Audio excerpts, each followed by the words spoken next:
Within a 24-hour time span, my wife and I went through an incredibly high event to an incredibly low event.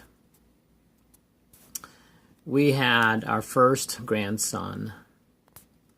He came to this planet on a Tuesday morning, and 24 hours later, almost to the exact minute, we had to put our beloved household pet down, who was 15 years old. He was an old Labrador coonhound, I believe it was, yeah.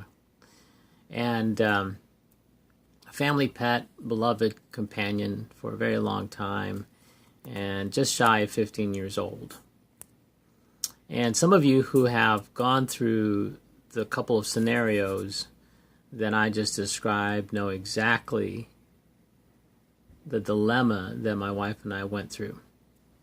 So it begs the question, what does this all mean? This pain and this high that we experienced in the birth of our first grandchild, whom we are absolutely goo-goo gaga over. You know, the powerful thing about being human beings is that we have the ability to choose what we focus on. And in this instance, it was the common thread here was the celebration of life. The celebration of life, of the birth of our grandson, and the celebration of a well-lived life of our beloved pet, Wilson. So the lesson learned here is that you and I can choose what something means to us, even pain, some things that are very painful. What is the meaning of that pain? So the first lesson I would say is that we get to choose what something means to us. Secondly, we get to choose what we focus on. And so, as painful as putting down our beloved pet was, we also get to choose to focus now on our wonderful, as I speak now, 1-week-old grandson. So, in addition to that, I just want to say this, that there was a gentleman by the name of Viktor Frankl who talks about the meaning of life. And he was a Holocaust survivor.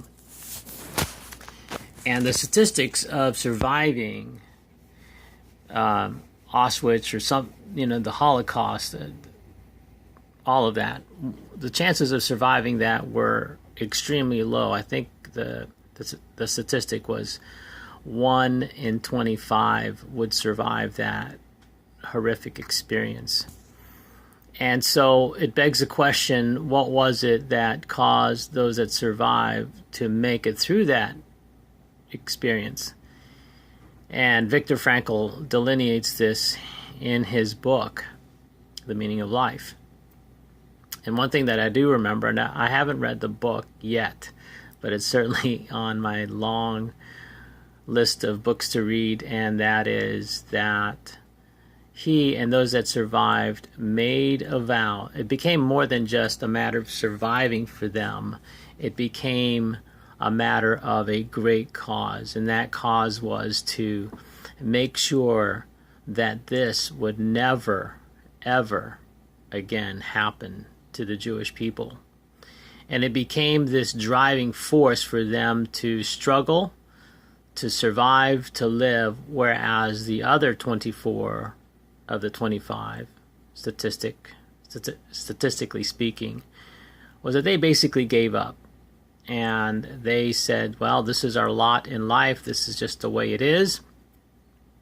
Whereas Viktor Frankl and those that survived said, nope, we're going to figure out a way to not just survive this, but to become part of a movement to make sure that this never again happens to our people. Hope this helps and is of an encouragement to you, that we can choose what we focus on and that we can give meaning to an event no matter how painful it is. Talk to you soon.